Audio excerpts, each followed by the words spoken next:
बिस्मिल्लाहिर्रहमानिर्रहीम, अस्सलाम वालेकुम और अस्सलाम वालेकुम पाकिस्तान में हूँ सलीम शहजाद।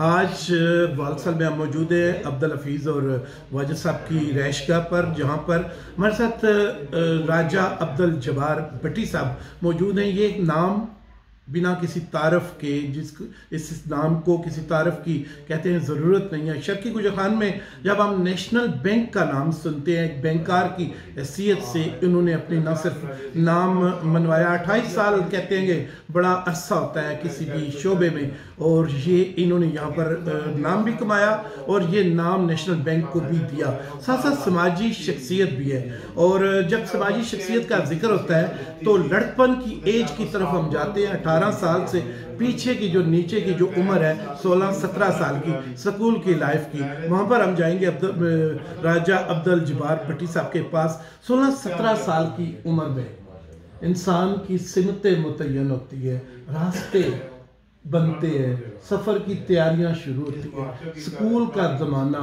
डांट का ज़माना, मास्टर साहब की वो डांट डपट और झिड़कें और बहुत सारी और भी चीज़ें, क्या क्या यादें और क्या क्या उन चीज़ों ने आज आपकी शख्सियत को बनाने में, निखारने में, तराशने में किरदार अदा किया। वो कौन थे, वो कौन है? बिस्मिल्लाहिर्रहमानिर्रहीम।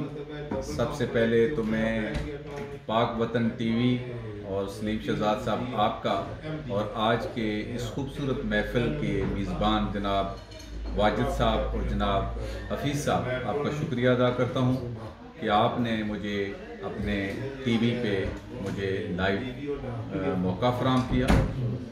जहाँ तक सलीम शहजाद साहब बचपन के ज़माने की बात है, नो डाउट कि एक इंसान की शख्सियत की जो तामीर है वो इब्तदाई दिनों से, जब उसको एक ऐसी ईंट रख कर आप आगे चलते हैं तो फिर डेफिनेटली उसी बुनियाद के ऊपर आपकी शख्सियत की तामीर होती है। मैं सबसे पहले तो अल्लाह का शुक्र अदा करता हूँ कि मेरे वालिदैन ने मेरी तरबियत ऐसी की कि मैं इंसानियत की खिदमत के जज्बे से सरशार होके अपने अवाइल नौजवानी के दौर से मैंने अपनी खिदमत का आगाज़ किया। यानी 1985 से हमने यंग वेलफेयर सोसाइटी की बुनियाद रखी। उस प्लेटफॉर्म से हमने आगही का जो शऊर है वो नौजवानों में पैदा करने की कोशिश की। इस बुनियाद पे मैंने अपने इलाके में शर्क़ी गुजर में कोशिश की है कि वेलफेयर के लिए हम कुछ कर सकें। यंग वेलफेयर सोसाइटी का प्लेटफॉर्म था, उसके बाद हमने उसी प्लेटफॉर्म को आगे बढ़ाते हुए उसको एक्सपेंड किया, मुख्तलिफ इलाकों में यंग वेलफेयर सोसाइटियाँ बनाई और उन प्लेटफॉर्म से मैंने डेवलपमेंट का काम शुरू किया। हत्ता कि इंटरनेशनल ऑर्गेनाइजेशन यूनिसेफ के तावन से हमने अपने इलाके में 1987-88 में वाटर एंड सैनिटेशन प्रोग्राम शुरू किया, जिससे इलाके की पसमानदगी में काफ़ी हद तक जो है वो कम करने में हमें मदद मिली। उसके बाद तामीरात का काम था, सड़कों, गलियों, नालियों, बिजली, गैस, बहुत सारी और चीज़ें थी जो हमने उसको डेवलपमेंट के लिए मैंने अपने आप को वक्फ किया। बैंकिंग में आके मैंने एज ए प्रोफेशनल, ये प्रोफेशन तो था ही मेरा, लेकिन मेरी ये कोशिश और ख्वाहिश रही कि मैं इस प्रोफेशन में आके अपने इलाके के लोगों की खिदमत कर सकूं। ठीक है। बैंक में आने का इस लाइन में इत्तफाक कोई हादसा था, शौक था या पुश किया गया या मुतासर थे? सलीम शहजाद साहब, ये एक हादसा था।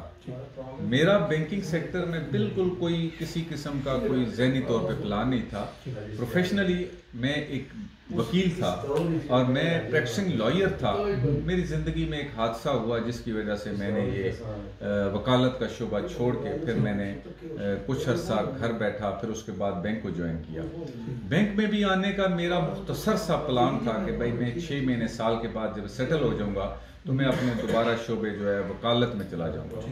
लेकिन ये है कि जब मैं इस शोबे में आया तो इसकी इंस्पायरेशन की वजह से इतना अच्छा था जो मेरे मजाज के ऐन मुताबिक था, क्योंकि मैं इस प्लेटफॉर्म पे आके अपने दिल के साथ लोगों की अच्छी खिदमत कर सकता। ठीक है। हम जैद शख्सियत है, आप सहाफ़त के साथ भी तल्लक रहा, आपका पढ़ने के लिहाज से यूनी की एजुकेशन की, वकालत भी LLB भी आपने किया, बैंकारी में भी आए, समाज की खिदमत भी, सेवा चाकरी आप बहुत ज़्यादा करते हैं। सबको इन सारी चीज़ों को टाइम कैसे दे देते?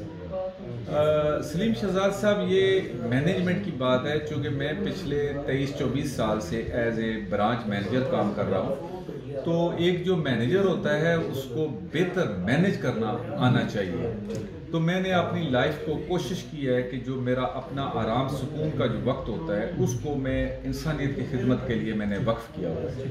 तो डे के टाइम में जो मेरा प्रोफेशनल वक्त है और जो उसके बाद वैसे भी 8 घंटे का हमारा वक्त है, तो मैं बैंक में तकरीबन 10 से 11 घंटे का टाइम देता हूँ। तो वो जो 2 या 2.5 घंटे या 3 घंटे का एक्स्ट्रा वक्त है, वो मैं समझता हूँ कि वो मेरे लिए ऐसा काम है जो मैं अपने वक्त में से वक्त निकाल के देता हूँ। तो बाकी ये है कि एक सोशल लाइफ अच्छी है, मुझे अच्छा लगता है लोगों के साथ मिल बैठना, लोगों की खुशियों में, लोगों के गमों में शामिल होना मुझे अच्छा लगता है। लोगों की जब बात आप करते हैं तो लोगों के हवाले से ये बात सामने आती है कि नेशनल बैंक, हम अब आपके बैंक की जानब जाएंगे, तो लोगों के लिए काफ़ी कुछ कर रहा है। बिल जमा करने के अलावा भी बहुत सारी सहूलतें हैं। फिर ये कि पाकिस्तान का नेशनल बैंक भी है ये, यहाँ जिससे तनख्वाहें लोगों को मिलती हैं। बहुत सारी जगहों पर देखा गया है कि गर्मी का मौसम होता है और बुज़ुर्ग लोग जिन्होंने ज़िंदगी के 36-40 इससे ज़्यादा साल सर्विस के दौरान गुजारे हैं, पेंशन के लिए वो धूप में बाहर खड़े होते हैं। नेशनल बैंक कोई सहूलत दे रहे हैं ऐसे बुजुर्ग लोगों को?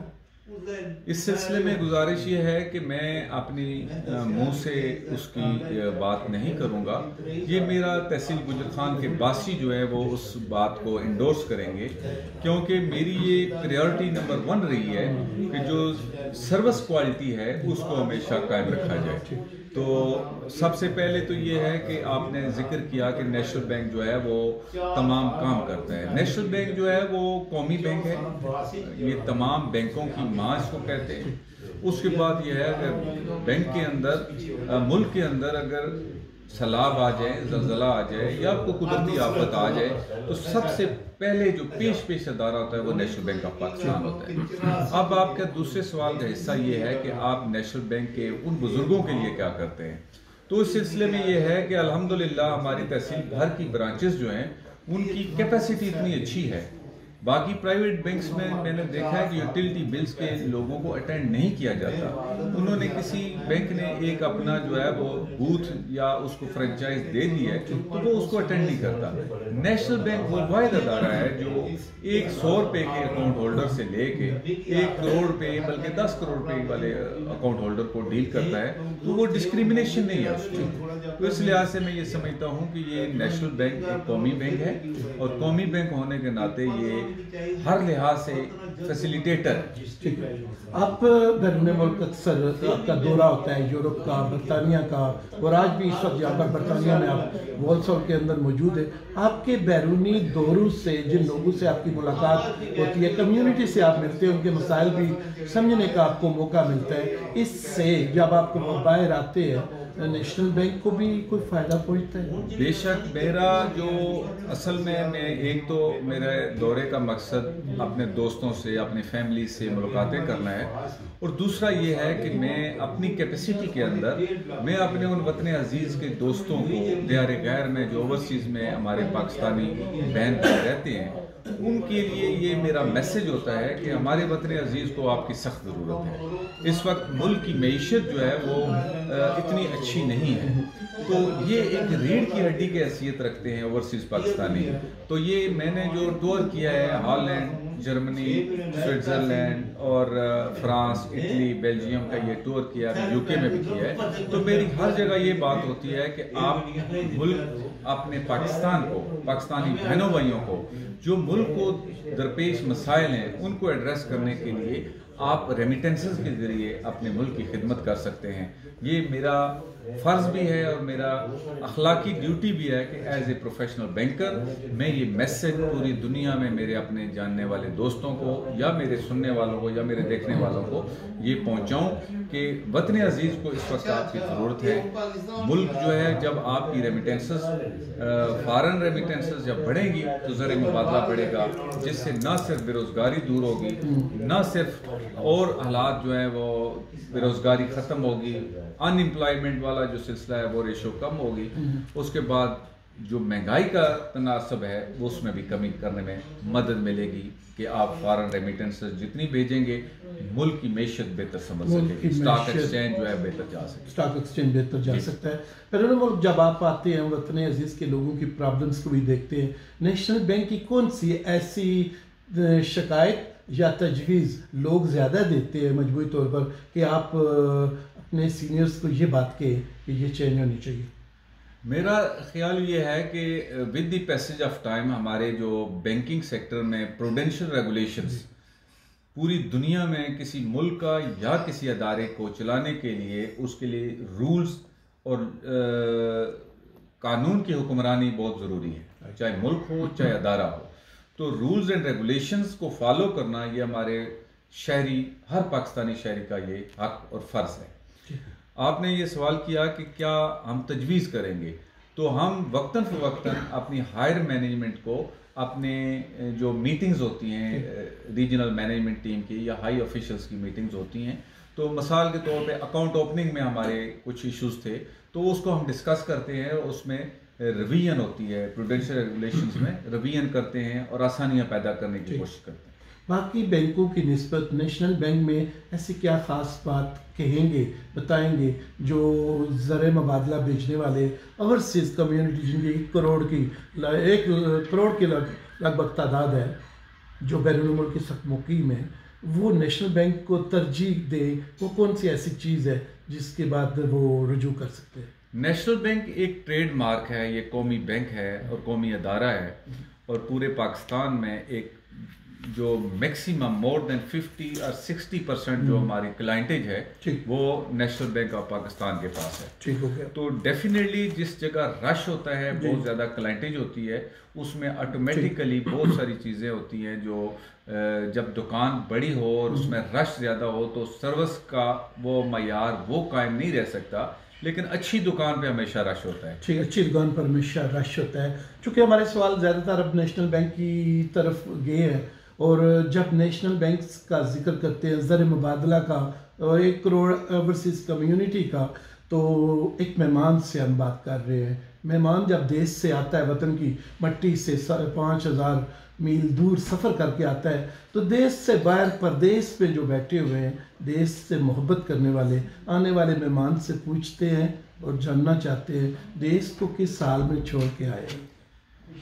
मैं समझता हूँ कि हमारे जो परदेश में दोस्त रहते हैं उनके दिल पाकिस्तान के साथ, अपने देश के साथ धड़कते हैं। मैंने जिधर जिधर भी टूर किया है, जिधर जिधर भी गया हूँ, हर लोगों की जो मोहब्बत है पाकिस्तान के साथ, क्योंकि एलन केलर ने एक जुमला कहा था, the man values the thing when he deprived of something. इंसान जब वतन से दूर होता है तो फिर उसको एहसास होता है कि वतन क्या है।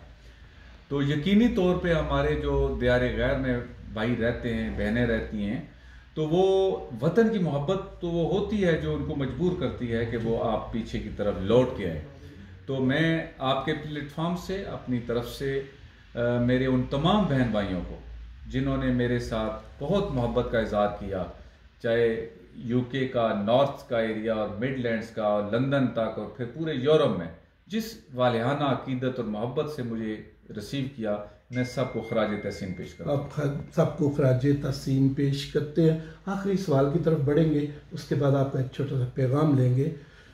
मुल्क के हालात जिस वक्त अबतरी का शिकार होते हैं, मैशियत डाउन होती है, बैंकों पर भी इसका असर पड़ता है? यकीनी तौर पे इसका असर, जब बैंकों से हैवी विड्रॉल्स हों, लोग पैसे डॉक्यूमेंटेड ना करें, पैसे निकाल के घरों में रखेंगे, तो डेफिनेटली वो पैसा जो है वो जब डॉक्यूमेंट नहीं होगा तो वो सिस्टम के अंदर नहीं होगा, तो उसका नुकसान डेफिनेटली होता है। तो इसलिए मेरा पैगाम ये है कि आप अपने तमाम रकूम जितने भी आपके एसेट्स हैं उनको कोशिश करें कि अपने अकाउंट्स में रखें, ताकि वो काउंटिंग में जब आप आते हैं तो वो पूरे आपके ज़र मुबादला की जो फिगर्स हैं उसको काउंट किया जा सके, ज़र मुबादला की फिगर्स को काउंट किया जा सके।